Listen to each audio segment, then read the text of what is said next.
Hey everyone, welcome to another video. Today we're going to talk about issue number 3 of X Factor From the Ashes, written by Mark Russell. But before we dive into the story, I want to ask you a favor. If you enjoyed this video, please leave a like and a comment to help the channel grow. So with that said, this issue opens with the team doing a meet and greet with their fans. And by the looks of it, this kind of public display was meant to be nothing but a PR stunt for their reputation. So as the team performed for the masses, Havok sat back and thought about the events that played out in the previous issue, and as he thought to himself, he stated that he is still not sure if he abandoned Polaris, or if Polaris abandoned him. But no matter what order it was in, at the end of the day, Havok knew for sure that whichever it was his fault. So as he continued to reminisce about his breakup, he started to cry while fans were doing a photo op with him. So in order to show face, their manager hastily pulled him away, and told the onlookers that they was taking a little break and will be back in a minute. Following that, we pick up with Havok and their manager behind the scenes. When we pick up with them, Havok immediately asks if they were able to find Polaris, to which Roger replies by saying that they checked the house where the Mutant Underground was holding its meetings. But when they got there, the home was completely abandoned with no sign of Polaris or anyone else. Now following that, Roger then went on to tell Havok that he has to pull himself together, because according to the last issue, they still had a mole within their ranks. And to make things worse, Havok still had a mission to undertake that was urgent. And once they entered the room at the end of the hallway, the two men were met by Alex, the CEO of Fartech and the owner of ClickLock. And after the introductions was out of the way, Alex went on to say his company was responsible for building Luna 1, which was a research base on the moon. And he has it on the good authority that the base was about to be attacked. Now this Luna base did have its own defenses, but the system was still glitchy because it was run by AI.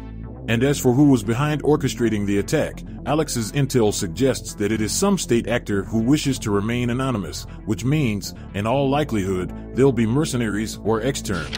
Now with the mission briefing out of the way, both Havok and Roger walked out of the meeting room and started to walk and talk. And the first question Roger asked Havok was if he had any misgivings about fighting his fellow mutants. To which Havok responded by saying, no, not anymore, because all he cares about is getting his team back safely from each operation. Now speaking about getting his team out safely, Havok then went on to ask about Granny's backstory, to which Roger replied by saying that Granny was a mutant with the ability of immortality, which was super rare. Now the story dictates that Granny didn't even suspect that she was a mutant until last year when her house burned down. But even then, she just imagined that she'd gotten lucky somehow, if one can call losing one's husband of 58 years in a house fire as lucky. But then she took a discount flight to Florida with her son and his family, which also ended in tragedy. So within 6 months, Granny lost her entire family and survived 2 unsurvivable disasters. Which leads to today, because Roger went on to state that she has now devoted herself to finding the limits of her immortality. Now this wasn't what Havok wanted to hear, because the last thing Havok wanted to have was an 87-year-old woman who wanted to die on his team. With that out there, Havok then went on to say he is starting to have mixed feelings about the team they have assembled, but that was of little concern to Roger, because all he did was respond by saying could he work through it tonight because they are supposed to launch for the moon in the morning. And on the next page, we see just that, the team taking off into space. And when we catch up with them, we see Granny and Zybird looking out the window with pure joy on their faces as Pyro talks with Frenzy. And funny enough, Frenzy asked Pyro why was he even on this mission, considering fire doesn't even work in space. And as for Cecilia, she was just busy texting her ex-lover and stated how she couldn't talk at that moment because she was currently in space. Now following that, when the team went in for a landing, at first they thought it was going to be smooth sailing, until the base itself fired on them and forced them to take evasive actions. So as they avoided the lasers whizzing by them, a message from Alex appeared on their monitor. And after accepting it, Alex informed them that X-Term was not involved in this attack. And all of that was a misdirection because that base was ran by a secret and highly proprietary artificial intelligence called Paperclip. And then Alex went on to say, as one could have imagined, housing scientists on the moon was expensive. So because of that, Paperclip was programmed to run the base and maximize production and reduce payroll. Now at first, this worked great, because it was also programmed to protect the base at all costs. So naturally, in time, the AI concluded that the biggest threat to the base was now Alex himself deciding that it was too expensive to run. So of course, it started using gravitation beams to redirect asteroids toward Earth. And when the scientists realized what was happening, they tried to shut Paperclip down. But unlucky for them, the AI at that point decided to introduce carbon monoxide into the air supply. Now with the history explained, Alex then revealed to them that their true mission wasn't to protect the base, but instead to actually destroy it. So with that bit of info, Havok ordered Pyro to stay with the ship and pilot it alongside Frenzy, while everyone else was to join him. Now with the marching orders given, Havok and his squad just jumped out of the craft as Pyro used their ship as a distraction.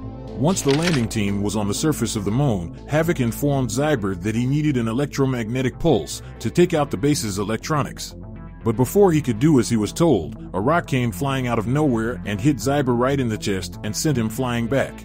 So with that going down, Havok quickly caught sight of the graviton ray and ordered everyone to get down. So as a wall of rocks was sent their way, everyone attempted to take cover with the exception of Granny.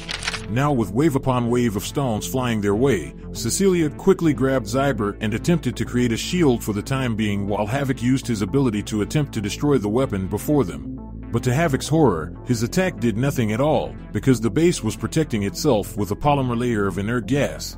So with everything going belly up, Cecilia put 2 to 2 together and realized that the AI knows everything about them, due to them having Marvel's version of TikTok. Now with everything stacked against our team, Havok had to admit that none of them stood a chance against the base with the exception of immortal Granny. Now with her being their only hope, Granny took off into battle completely full of enthusiasm until a gigantic rock landed on her in front of everyone, crushing her into the surface of the moon. So with Granny seemingly out of commission, Frenzy took a hold of one of the moon rocks and threw it as a form of cover, so the remaining members of the team could slip inside the facility. Now once in, Frenzy asked if Havok had any explosives or anything, to which he responded by saying, no, because they were sent there under the pretense of protecting the base, not destroying it. So, with things changing from bad to worse, Havok came up with a risky idea. Because the base was powered by a nuclear reactor, all he had to do was remove the control rod. Now, this would cause the reactor to melt down and in turn, destroy the base. Now this plan would most definitely destroy the base, but the only problem is that would also kill whoever does it. With the exception of one person, Immortal Granny. Now with no care in the world, Granny just hopped into the radiation reactor with no protective gear whatsoever and came out with the object in question. So with the deed done, the team returned to their craft and took off as the base went up in flames. Following that, we fast forward to the after-mission meeting with Alex, and when we get there, they congratulate Havok on a mission success and then inform him that of course, they can't tell anyone about what went down, because he had the signed and NDA. And as for all the footage taken, that could never be released, because Alex's company owns the rights to it. So with everything being swept under the rug, Alex just got up and walked away with a smug smile on his face, as Havok was once again played as a fool. And before this issue ends, we get an internal dialogue from Havok saying, they keep telling everyone that this technology is going to change the world and make things better for everybody, if they can just hold on until then. They also say if you're gonna make an omelet, then you're gonna have to break a few eggs. But if they're not your eggs you're breaking, then it doesn't matter whether your omelet is worth it or not. Because in the end, you could just keep breaking eggs until you make it. So with that said, this issue of X Factor comes to an end. But anyway, down in the comment section below, let me know your thoughts about this issue and what predictions you could have moving forward. So with that established, I hope you enjoyed this video, and please don't forget to leave a like and a comment if you want to see more videos like this. Thank you for watching, and I'll see you in the next video.